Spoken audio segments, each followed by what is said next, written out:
Buenas tardes. Quisiera aprovechar para darle las gracias a todas las personas que están y que han trabajado para poder realizar este magnífico encuentro aquí en Llanes. Y siento mucho no poder estar ahí con vosotros.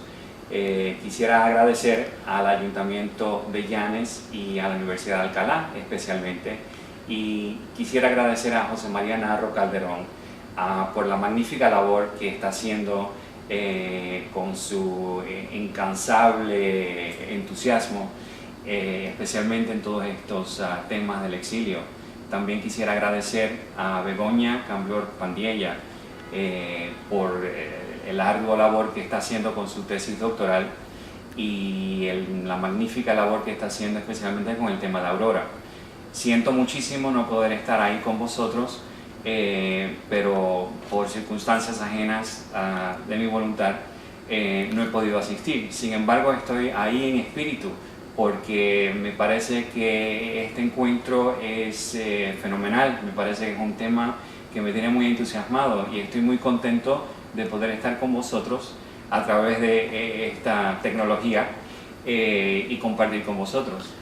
Así que quisiera decir que las palabras que mando sobre mi tía, Aurora de Albornoz, son más bien anécdotas y detalles de carácter más bien personal. No son cosas que se pueden leer en un libro, pero que sin embargo creo que contribuirán mucho para poder apreciar más a fondo la figura completa de Aurora de Albornoz, especialmente en este contexto. Primero empiezo con Aurora de niña en Asturias. Aurora de Albornoz Peña nació en Luarca, Asturias, el 22 de enero de 1926. Allí pasó su infancia con su padre Manuel de Albornoz y Carreras, su madre María Peña Fernández y su hermana menor, mi madre, Conchita. Mi abuelo Manuel había nacido en San Juan de Puerto Rico el 13 de noviembre de 1899. Como en la Guerra Hispanoamericana del 1898, España perdió el territorio de Puerto Rico a los Estados Unidos de América, mi abuelo nació en Puerto Rico con pasaporte americano. Este pequeño detalle de la historia familiar siempre tuvo ramificaciones más tarde, por eso lo cuento. Mi tía Aurora tenía 10 años cuando empezó la guerra en España. Pero aunque mis abuelos trataban de ser buenas personas sin meterse mucho en política, no podían evitar el contacto directo que tenían debido a mi tío abuelo, Álvaro de Albornoz, que estaba en el centro de la política del momento. Él fue ministro de Fomento y luego ministro de Justicia durante la Segunda República, que preside Manuel Azaña. Mi abuelo adoraba a su tío, el político, Álvaro. Incluso Álvaro fue el padrino de la pequeña Aurorita.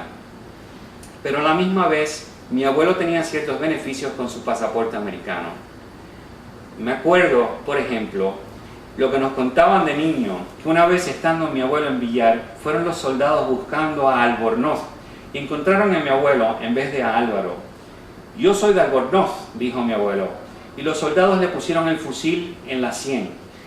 Ya iban a disparar cuando una voz salió de la esquina diciendo: «Ese no es el que buscáis, que este es americano». Bueno, sin más ni más, bajaron el fusil y se desaparecieron los soldados. Y hay muchas historias así. Así pasaron la guerra en Luarca, como muchos otros niños. Siempre escuché otras historias de cuando venían los aviones y salían corriendo hacia el refugio. Por ejemplo, cuando mi madre estaba vestida con su traje blanco de primera comunión y de repente se aparecieron los aviones y tuvieron que buscar resguardo en el portal más cercano en la Plaza de los Huevos en Luarca.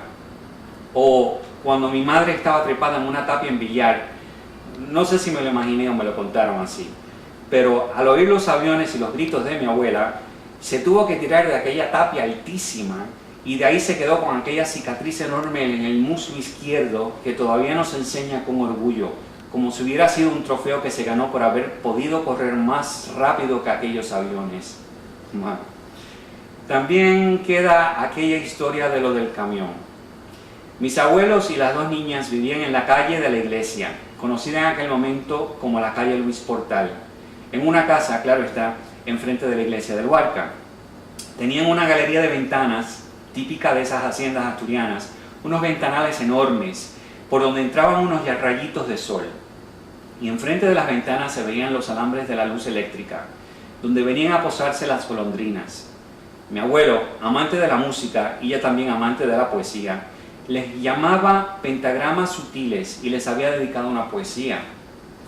Durante la guerra pasaban de madrugada los camiones llenos de prisioneros que llevaban camino a una muralla frente al cementerio para fusilarlos. Cuentan que mi abuelo se ponía histérico cada mañana cuando ya de lejos se iba escuchando el ruido del motor del camión que venía. Se volvía loco con furia y frustración de aquellas barbaridades que se hacían, sabiendo muy bien el destino de los que por allí pasaban debajo del ventanal de la casa. Nadie se asomaba a las ventanas aquellas, especialmente las niñas, que recuerdan aquellos días oscuros. Un día arrestaron a Armando, el padre de Cookie, María Teresa Pérez Dueño Lozada. Cookie era íntima amiga de Aurorita. La mañana siguiente, cuando pasó el camión debajo de la galería y de las ventanas de la residencia Albornoz, dicen que la pequeña Aurora se asomó por la ventana sin que la viera su padre. Y lo que vio en ese momento que pasaba el camión debajo de la ventana fue un grupo de hombres que iban en la parte trasera del camión. Pero dicen que en aquel momento específico uno de los hombres levantó la mirada y miró fijamente a la niña que miraba desde el balcón. El hombre le sonrió y le dijo adiós con la mano. Y en ese momento Aurora reconoció a Armando, el padre de su querida amiga. Es cierto, a Armando lo fusilaron esa madrugada. Aunque ese mismo día se oyeron tiros y los rumores de que un preso se había escapado y todos se imaginaron que había sido Armando, ya que no podía ser verdad aquello de que le iban a fusilar. Pero el que se había escapado era un maestro de la vecindad, que se echó a correr y le dispararon varias veces. Y una de las balas dejó un hueco en la pared del portal de la casa de la calle de la iglesia. Eso también es cierto, porque me acuerdo, en mi primer viaje a Luarca en 1962, tenía yo 5 años, cuando pasamos por la casa de la calle de la iglesia, me enseñaron el hueco de la bala. Más tarde, en próximas visitas a Luarca, ya habían arreglado aquel agujero y no quedaba cicatriz ninguna excepto en mi memoria y la de los otros que también la vieron.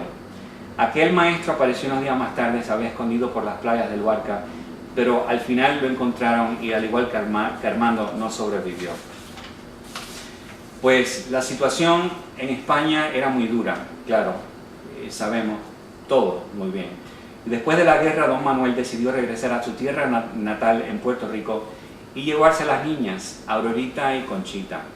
Se fueron en el barco Magallanes rumbo a Puerto Rico el 4 de septiembre de 1944. Manuel tenía primos en Puerto Rico que le podían ayudar. Aurora tenía 18 años y siempre fue muy inteligente y estudiosa, y enseguida decidió que ella iba a empezar sus estudios en la Universidad de Puerto Rico. Don Sebastián González García le ayudó mucho para que pudiera comenzar sus estudios inmediatamente. Una vez allí, también hizo amistad con don Federico Donís, con quien terminó su tesis de maestría en arte, Antonio Machado y el paisaje. Desde el principio se rodeó de españoles que estaban en Puerto Rico, exiliados, mentes brillantes, intelectuales que terminaron en Puerto Rico. Y qué lista aquella de mentes brillantes, profesoras y colegas, con quien Aurora entablaba amistades durante aquellos años en la universidad. Estaban personajes, además de los ya mencionados, como Jorge Guillén, Tierno Galván, Pedro Salinas, Segundo Serrano Poncela, que también fue asesor de su tesis de maestría, Juan Ramón Jiménez, Vicente Llorens. Allí también conoció a Jorge Enjuto Bernal, quien sería su esposo en el 1950 y mi padrino 7 años más tarde. Jorge era el hijo de don Federico Enjuto Ferrán, antiguo magistrado del Tribunal Supremo y juez instructor en el caso contra José Antonio Primo de Rivera. O sea, que Aurora, sobrina y ahijada de Álvaro de Albornoz, exiliado en Francia y en México, primer presidente de la República en exilio, se casa con el hijo del otro superexiliado. ¿Esto qué significa? Para mí significa que Aurora hasta entonces claro, no oficialmente exiliada, ya que era hija de un puertorriqueño, o sea, americano, se identificó conscientemente como una exiliada. Desde ese momento, su cruzada, tanto en su vida como en su trabajo literario, siempre continuó vinculada al exilio, a la España peregrina. Recuerdo otras historias de la familia donde Aurorita y Jorge se reunían con amigos en casa de mis abuelos en Miramar. Personas como Tierno Galván venían por la casita de la calle Los Naranjos y se quedaban hasta las tantas de la mañana hablando y soñando de la España que renacería en un futuro. Se decían en broma: yo seré presidente de no sé qué y tú serás no sé cuánto y yo te nombraré a tal puesto, y así se decían en broma. Y mi abuela se asomaba por una ventana en el balcón en aquellas noches tropicales y con una cara de susto se veía como si quizás pudieran oír en España los disparates aquellos que decían estos chicos y jóvenes soñadores. Bueno, ¿quién diría que muchos años más tarde aquellos sueños se convertirían en realidad? Durante aquellos años, al principio de los 50, la madre de Jorge Enjuto, doña Cecilia Bernal, trataba de sobrevivir como exiliada lo mejor que podía. Doña Cecilia era una mujer robusta, con mucha dignidad y con un ánimo indominable. Dicen que salió de España con sus hijos, Jorge, Carmen, Luis y Rafael, cargando unas maletas a mano y caminando hacia Francia por los Pirineos. Y siempre tenía muchísimo entusiasmo y buscaba algo que hacer. En aquellos años, doña Cecilia abrió un restaurante en el Viejo San Juan, en un segundo piso de un edificio cerca del antiguo Banco Popular. Su restaurante se llamaba Triana y allí cocinaba y servía a muchos trabajadores que iban a probar comidas típicas españolas durante sus horas de almuerzo. Pero los sábados el restaurante estaba cerrado al público. Solamente amigos y familiares quedaban invitados a pasar por allí para comer, cenar, un poco de tortilla, un vinito, recordar los viejos tiempos. Eran mayormente amigos de don Federico en aquel entonces, pero Aurorita y Jorge siempre estaban por allí con sus amigos. Se reunían de tertulia todos los sábados sin falta, con otros amigos como Ramón Lavandero, Aragunde, Troyano de los Ríos, Enrique de Rivas, que es hijo de Cipriano de Rivas Sheriff, cuñado de Azaña. Y allí comían las típicas cosas españolas, discutían política entre vino y vino, y muchas veces terminaban cantando canciones españolas que estaban de modas, como por ejemplo Los Cuatro Muleros del poema de García Lorca. Y así siguió su vida entera, con el exilio a cuestas, entablando amistades que mantuvo toda su vida, con Juan Rejano, con Pepe Bergamín, con Vicente Alexandre, con Rafael Alberti, con Jorge Guillén, con Pepe Hierro. En Puerto Rico, su querido amigo Ricardo Gullón la describía en su apartamento en el Darlington, en Río Piedras, como una mujer elegantísima, guapísima, inteligente. En el apartamento de Darlington siempre sirvió de fondo para aquellas famosas tertulias que Ricardo Gullón escribió, que allí organizaban casi todas las noches. En la década de los 60 regresó a España para terminar su tesis doctoral en Salamanca y en el 1966 presentó su tesis La presencia de Miguel de Unamuno en Antonio Machado, bajo la dirección de Rafael Lapesa Melgar. Obtuvo la calificación de sobresaliente cum laude. Decidió quedarse en España y se le presentó la oportunidad de vivir en el apartamento de su amigo Francisco Ayala, en la calle Marqués de Cuba, ya que él estaba de viaje unos años dando unos cursos en el extranjero. Esta era la oportunidad que Aurora buscaba para poder regresar y meterse de hecho en la política del momento. Era un momento muy turbulento en España. ¿Por qué regresar?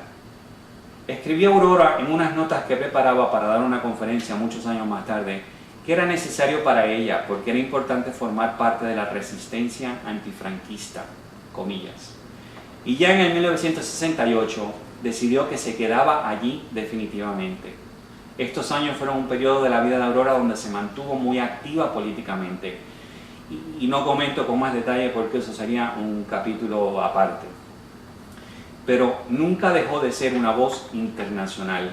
Y fue ella la que fue introduciendo e incorporando muchas voces de poetas y escritores hispanoamericanos en la literatura española. Su trabajo continuó girando sobre los temas del exilio. Escribió Gracia Noriega en La Nueva España, comillas, en el caso de Aurora de Albornoz, el exilio determinó su obra literaria, especialmente en su faceta como crítica. De manera obsesiva trabajó sobre poetas republicanos, sobre poetas exiliados, sobre poetas políticamente comprometidos, Antonio Machado, Juan Ramón Jiménez, Miguel Hernández, César Vallejo, Pablo Neruda. El nombre de Aurora de Albornoz va unido indisolublemente a la que León Felipe llamó la España del éxodo y del viento. Por eso también el periódico El Mundo reportó el día después de su muerte, el 6 de junio de 1990, que fallece, comillas, la escritora Aurora de Albornoz, discípula destacada de Juan Ramón Jiménez y símbolo femenino de la poesía del exilio español.